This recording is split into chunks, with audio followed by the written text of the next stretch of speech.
So getting into our newest math, which is the equations with subtraction. So our previous lesson, lesson 6.2 was addition, and we know we had to do the opposite function on the opposite side. And in order to do that, we had to subtract. Well, this one is starting out with subtraction. So guess what we have to do when we do the opposite function on the opposite side? Hopefully you thought addition. So we have the addition property of equality.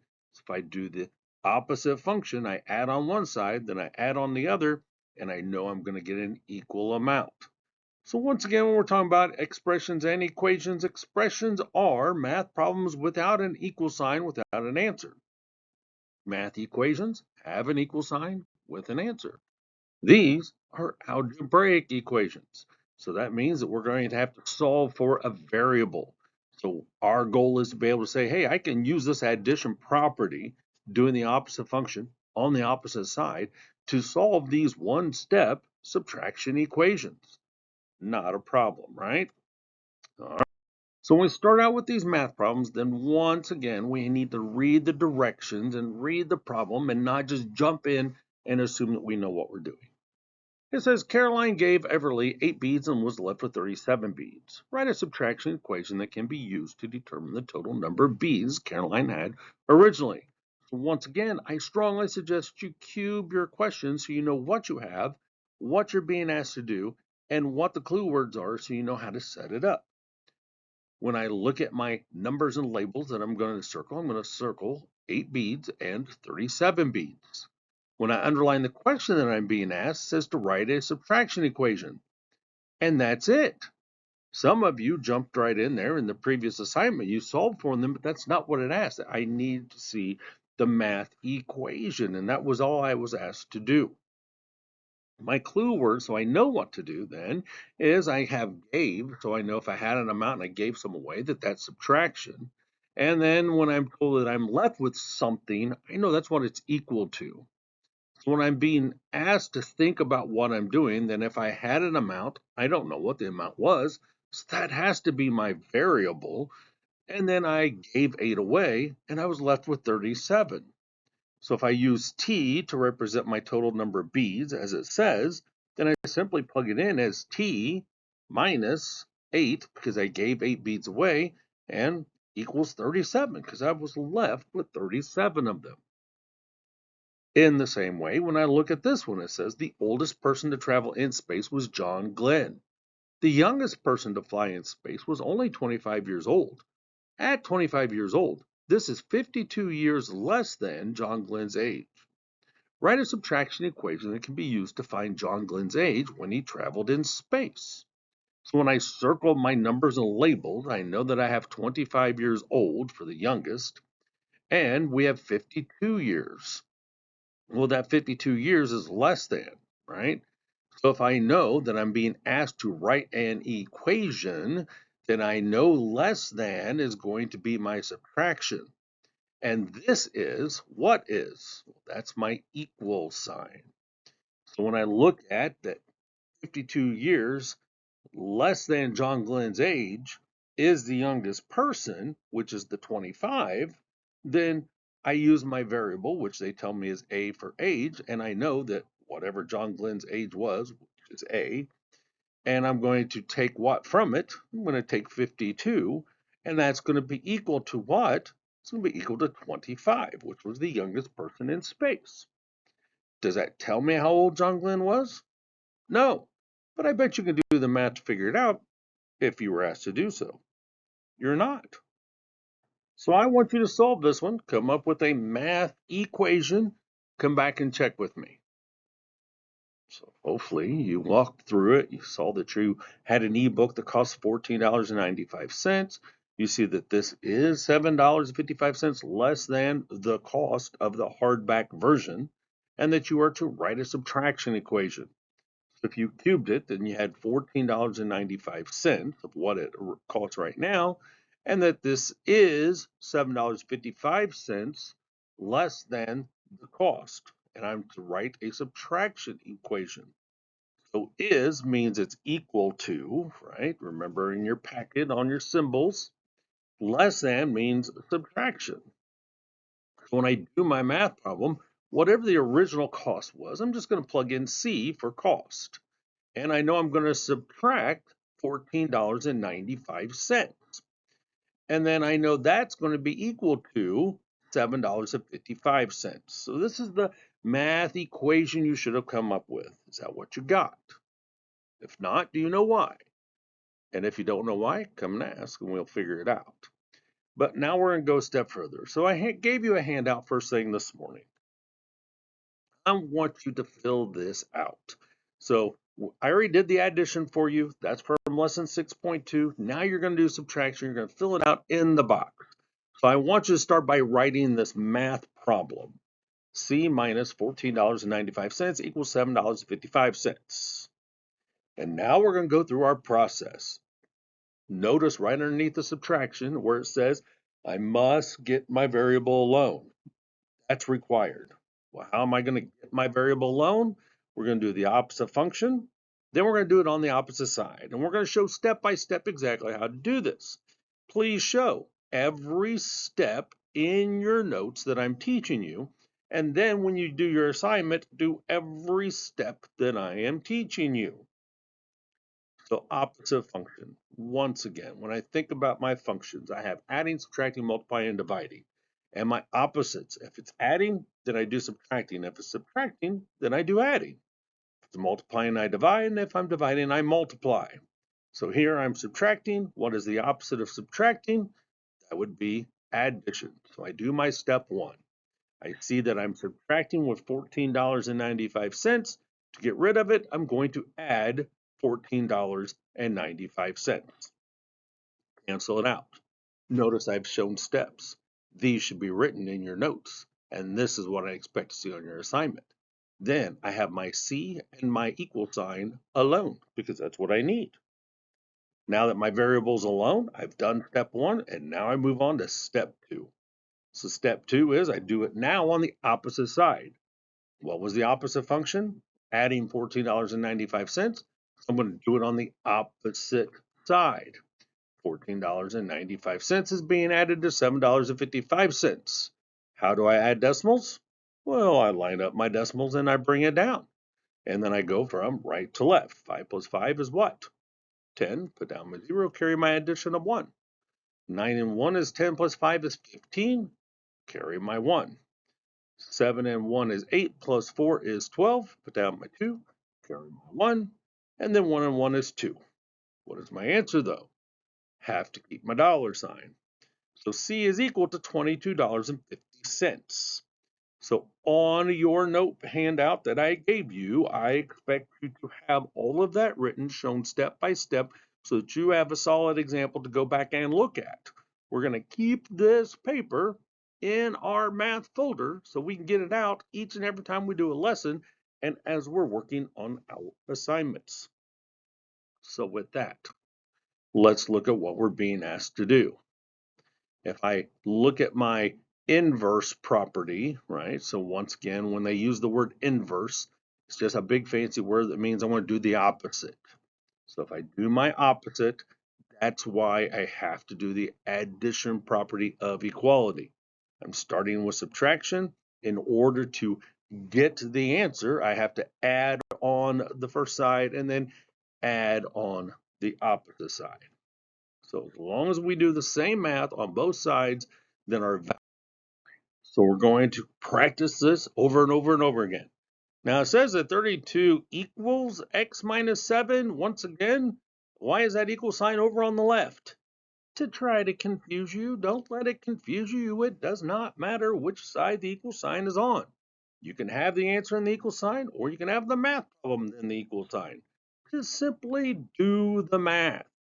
Right? Our objective is to be able to do the math. Don't make it tricky. Don't tell me it's too difficult. Don't tell me you don't understand. Just do the math. That's it. Right? We just simply have to follow this process. What process are we doing? We're doing the opposite function, then on the opposite side. And for this particular lesson, that's the addition process of equality. So if I look at where the equal sign is, I look at where the variable is, I need to get my variable alone. That's where I'm focused. If I need to get my variable alone, I ask, what am I doing to my variable? I'm subtracting 7. What's the opposite of subtracting 7? Well, it'd be adding 7, and that cancels it out. Notice the steps I'm showing. Show it in your notes, show it on your assignment. Now that I have my variable alone, I simply bring it down with the equal sign, and then I do it on the opposite side. That's step 2. I added with 7 on the right-hand side. Now I'm going to add with 7 on the left-hand side. And when I add 32 plus 7, I get 39. So if 39 is equal to x, I could also say, because this will bug some of you that it's in that order, you could also just simply write it as x is equal to 39. Guess what? I'll count them both right because they are the correct answer. All right, so what about the next problem? You do it. Let's check it. Come back and see how you do. So hopefully you have an answer. Hopefully you didn't let it confuse you where the equal sign was. Hopefully you started with the idea of I must get my variable alone. You notice that your variable x, I was subtracting 731 from it. So then, in order to get rid of it, you had to add 731, and then you canceled it out because that's what I've taught you, and that's what I expect to see. Then you showed that your x and your equal sign are alone. So then you went to your second step and you added 731. So you have 2019, 731, everything's lined up. I add from right to left. 9 plus 1 is 10, carry my 1. 3 plus 1 and 1, we'll add 5. 0 and 7 is 7. 2 is 2. So your answer is 2,750 equals x, or you wrote x is equal to 2,750. Either one is correct. You must have your label of equals x though. Don't forget that because that is vital to algebra. Oh, but this one is mixed numbers. I don't know if I remember how to do mixed numbers. Well, let's see. I still start the same way, right? I have a variable minus 13 and 2/3, and that's equal to 2 and 1/6. Okay. So how do I get my variable alone? Well, what am I doing to my variable? I'm subtracting 13 and 2/3. So I'm going to do the opposite of subtracting. I'm going to add. So I'm going to add 13 and 2/3. Do I leave it that way? No, I show that I'm canceling it out. Then I bring down my m is equal to. All right, that's step 1. I'm good to go. What is step 2? Step 2 says now I'm going to do that on the opposite side. I'm going to add 13 and 2/3. Now I have to think back. How do I add fractions? Well, if I don't remember, that is in my packet. Should be in my notes. It's in all the different things that I've given you. But we're going to look at it again. Can I add fractions? Yes. What do I have to have? Same denominator. Do I have it? Nope, I don't. Well, how do I find it? I simply multiply by the opposite denominators. Now that's the quickest way to do it, and that will always get you to an answer. So let's do that first. If I multiply, I see I have 3 as my bottom denominator. I'm going to go to the top. I'm going to multiply top and bottom by 3. Whatever I do to the top, I have to do the bottom. Whatever I do to the bottom, I have to do the top. So that gives me a new mixed number. 6 times 3 is 18. 1 times 3 is 3. I keep my whole number of 2. My top denominator is 6. So I'm going to multiply by 6's. And 3 times 6 is 18. 2 times 6 is 12. And then I keep my whole number of 13. All right, so now if I have a common denominator, I have to keep it. I add my numerators. 12 plus 3 is 15. And then I add my whole numbers. 13 plus 2 is 15. However, I can reduce 15/18. If I reduce that by 3's, right, I have to simplify and convert anytime that I can. So if I divide top and bottom by 3, I end up with 5/6. So my final answer is m is equal to 15 and 5/6. Now, we're going to pause there because some of you are like, but there's an easier way. Okay, so some of you are going to see that you can use your least common multiple, your smallest multiple that your denominators have in common, and that's fine. There is more than one way to do a math problem. So let's see if I do it that way, if it'll work. Well, my smallest denominator of 3 go into my largest denominator of 6 evenly? Yes. So I can use 6's as my common denominator. Therefore, I just simply keep the 2 and the 1, but at the bottom I have to do some changing. I have to multiply the bottom by 2 to get 6. Therefore, whatever I do at the bottom, I have to do the top. So I have to multiply the top by 2 as well, and 2 times 2 is 4. Now I keep my whole number of 13. I keep my denominator of 6. I add my numerators, 4 plus 1 is 5. I add my whole numbers, 13 plus 2 is 15. Notice I get the same answer. So you can multiply by opposite denominators. That will always get you to the right answer as long as you then simplify and reduce. But you can also use your least common multiple, and some of you will see that and some of you won't. It doesn't matter because there's more than one way to do a math problem. So you do this one however you need to get to the right answer. Once you have an answer, come back and check. So hopefully you have it set up. P minus 3/4 is equal to 4 2/5. When you did that, you said, okay, I have to get my variable alone, which is P. And what am I doing to the P? Well, I'm subtracting 3/4. And the opposite of subtraction is addition. So I'm going to add 3/4, but then I'm going to cancel it out because that's showing me what I have left. What I have left is my variable and my equal sign. Now I go to the opposite side. I've done step 1, so I'm going to add 3/4 to the opposite side. Let's do that quick least common multiple check. Will 4 go into 5 evenly? No. So now I'm just going to multiply by opposite denominators. So when I see that I have adding up fractions and I answer my questions and I know I have to have a common denominator, if I just multiply by opposite denominators, it will always work. I just may have to reduce or simplify when I'm done. So I'm going to multiply by the 4's at the top because my bottom denominator is 4. That gives me 5 times 4, which is 20. My numerator, 2 times 4, which is 8. I keep my 4. Now my top numerator or denominator is 5, so I'm going to go to the bottom and multiply by 5's. That's going to give me 4 times 5 is 20, and then 3 times 5 is 15. Do I have my common denominator? Yes, so I'm going to keep it. I add my numerators, 15 and 8. 15 and 8, that's 23. And then my whole numbers of 4 plus nothing is 4. But that's top heavy, isn't it? So I have to convert it, right? So take 23 divided by the denominator. Top number always, always, always goes inside the division box. 20 goes into 23 one time. That gives me a remainder of 3. My remainder is always my numerator. My divisor is always my denominator.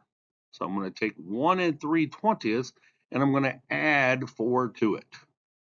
4 plus 1, that gives me 5. I keep the 3/20. So we're saying that P is equal to 5 and 3/20. Is that what you got? Hopefully so. If not, do you know why? If you don't, come and ask. All right, so now this one. We have Nina used 12 1/3 yards of ribbon to make hair bows and 5 yards of ribbon to wrap gifts. She has 17 2/3 yards of ribbon left. Use a subtraction equation to find how many yards of ribbon she had to start. So we have to know how many we have. We have to know how much was used, and we need to figure out what is left. So when I cube it, I know I've got these 3 different numbers and labels. So we used 12 1/3 and 5 yards. So if I'm asked to write an equation to find out how many yards she had to start with, I look at the word and, that tells me that I'm adding, right? I'm grouping those together. Oh, so they're trying to trick me here, right? She used both the 12 1/3 and the 5 yards. What she has left is a 17 2/3. We know that's our equal to. So they're trying to trick me, right? I know we don't know what we started with, right? So I'm going to plug in a y for yards. How much did Nina use? That's where the and comes into play. So I actually have two different math things that I have to do here. I have to group the 12 and 1/3 plus the 5. Well, that's not difficult because 12 plus 5 is 17. So if I have 12 and 1/3 plus 5, and I know that that's going to be 17 and 1/3, and then I know that's going to be equal to 17 and 2/3 at the end because that's what she has left over, then I have to do my parentheses first. So y is minus 17 and 1/3. That's going to be equal to the 17 and 2/3. How am I going to get my variable alone? Well, I'm subtracting 17 and 1/3, so I'm simply going to do the opposite of subtracting, which is adding. So I'm going to add 17 and 1/3, and then I cancel those out. Now I'm left with y is equal to something. So now I've done step 1, I go to step 2, and I'm going to add 17 and 1/3 to the 17 and 2/3. Okay, so I have a common denominator, therefore I'm going to keep it, right? And then I add my numerators, 2 plus 1, well, that's 3. And then I have 17 and 17, that's 34. Well, 3 over 3, that's the same as 1. So if I take 34 plus 1, what do I get? We get that y is equal to 35. Is that my answer? No, because we have to have a label, right? So we have to have yards also. So notice this has two labels. The y is equal to, that's vital. We have to know we have a variable equal to a value. But then, because it's a word problem, we have to have an additional label of yards added to it. So I get all of my points. All right, so just like in the previous lesson, it's all about doing the opposite function on the opposite side. Guess what we're going to be doing in the next lesson, 6.4, and the next lesson, 6.5, the opposite function on the opposite side. Guess what we're going to be doing for the rest of the year when we're doing mathematics and computation? The opposite function on the opposite side. So make sure we understand those two steps. All right, so come to me after you have all of your notes, get your hand out, and if you have questions, please ask. If you've taken your notes,